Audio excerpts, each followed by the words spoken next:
I'm Dr. Kagya Amoako, and I'm an associate professor of biomedical engineering at the University of New Haven. What is life going to look like in each stage of this vaccine rollout we're about to experience? Even if you get the vaccine, and the vaccine it's being rolled out according to the plan. For those who do get it initially, it does not mean they quickly jump back into life as they knew it.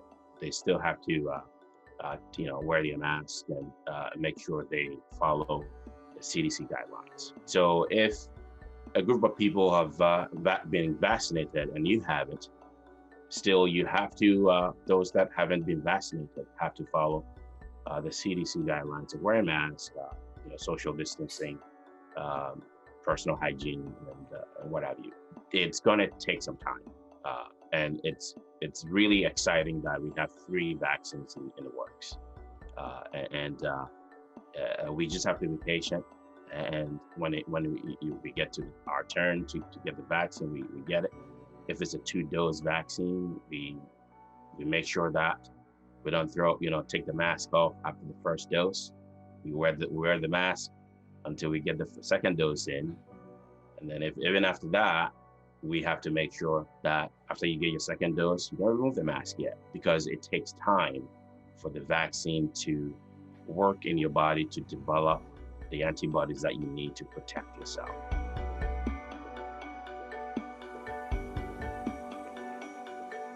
Increasing number of people in our country who continuously build immunity. The benefit there is we are going to have less and less people being susceptible of getting, contracting the virus and getting showing symptoms. So that's a positive for the nation. However, for the segment of the population who have not received the vaccine at any time point during the rollout, those people will need to stick to the CDC guidelines. We have to make sure that even though we have many more people having immunity, the likelihood of us contracting from somebody keeps going down. You still don't know who you're interacting with. How many people are going to need to be vaccinated to achieve that herd immunity we all hear about?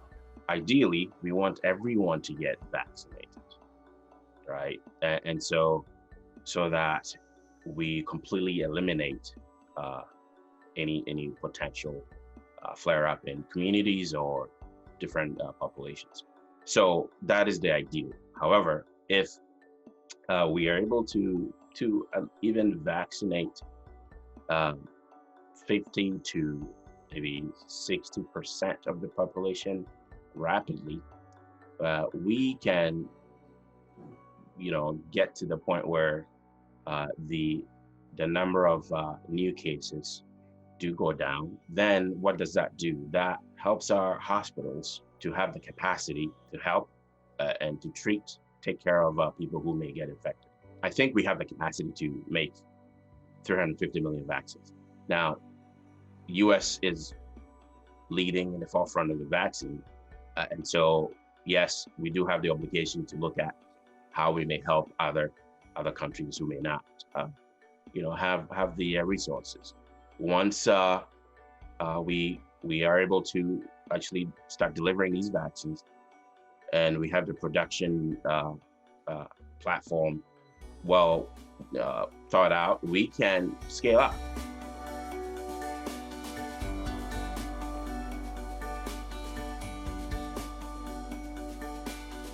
The likelihood of somebody getting the COVID virus is based on their interaction with folks. If at least half of the population is vaccinated, and this is very rough analysis, then the likelihood of you, and that will vary from population to population, but overall, then the likelihood of you getting COVID based on these numbers alone would be halved.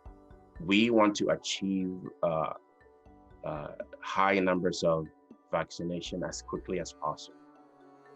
But I'll be happy when we get to at least 50% of the population being vaccinated.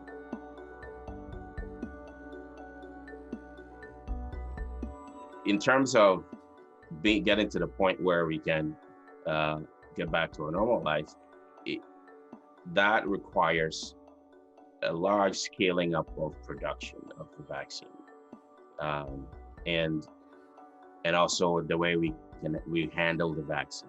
Some do require extreme storage conditions, very low temperature storage conditions, and others not so much.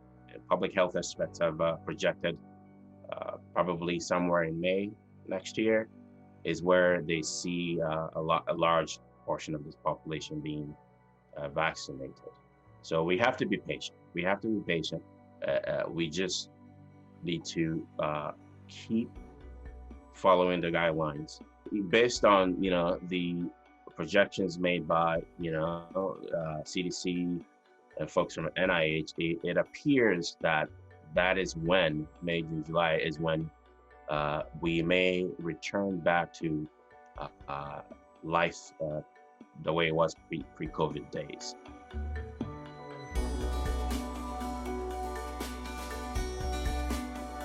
It is really very obvious that if the virus is transmitted through the air that we breathe and aspire, then the mask, in fact, is going to do something to prevent that aerosol from being put out in the air from an infected person. If someone gets the vaccine, could they still be transmitting the virus to other people? Is that possible? So that's a very good question. A lot of folks are familiar with, the shingles vaccine and, measles vaccine. And even, taking a painkiller, for example. You take in a drug or a vaccine, you don't immediately get better in terms of a painkiller. Same thing, if you take a vaccine, you don't immediately build immunity. It takes time. So your body takes in this vaccine, which your body is going to now produce antibodies. So these are proteins that's going to now be able to attack any subsequent contact with the virus. So it is going to be, we have to be cautious and not just throw away the mask immediately after we get a vaccination. I think clear information is going to come out soon from CDC to tell us exactly how many days we have to keep wearing our mask after our vaccination. But I predict it will be days to maybe a week or a couple of weeks.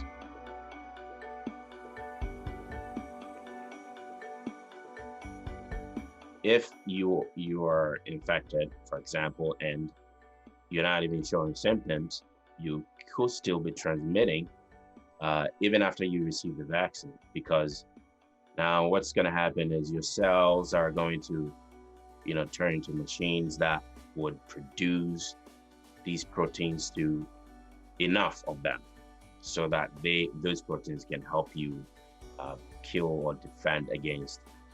So you